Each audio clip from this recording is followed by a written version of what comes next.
You want me to ruin your childhood? Go for it. Not really, but I ain't gonna stop you.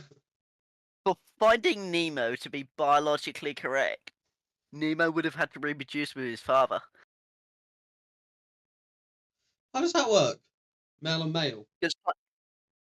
Because when a female disappears or dies, right, the male takes over, being the female in the relationship. But his father So you're telling and me Nemo organ being the shaped only in a two fish? options, clownfishes change gender. That means his dad would have become a female, and Nemo would have reproduced with his own dad. That would have then been his mother. Of course, you know the incest facts, don't you? Or we can talk about the fact that Dory never existed, and it was a figure of and his son never existed, and it was actually a story about him being completely schizophrenic. Nemo's dad being completely schizophrenic, and that was the reason the story is called Finding in Nemo, because he never existed in the first place.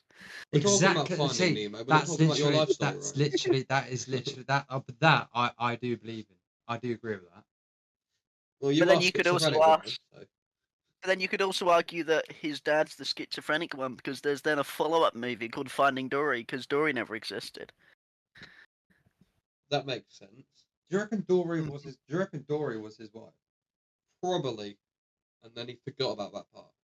What, when his wife died and got captured, he in the stress of it all, he made a figure of his imagination to be able to give himself some purpose in life. And then because of his memory loss, because he's a fish and he's schizophrenic, he forgot she existed, lied about another woman, which was Dory, and then thought she was his wife.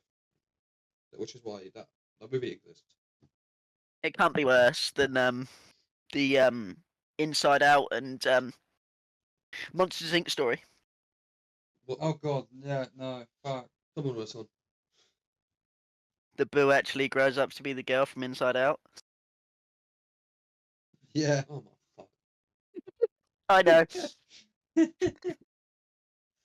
Oh, That's the reason okay. she has monsters Like inside I her brain see, that because if control you her think about emotions. that little girl from Monsters Inc. does That make fucking sense. little girl gives me bloody nightmares. Spooky bastard. How? There's a massive Toy Story Disney conspiracy arc and timeline where all the movies line up. I generally think there is. There is There's a massive timeline for it all.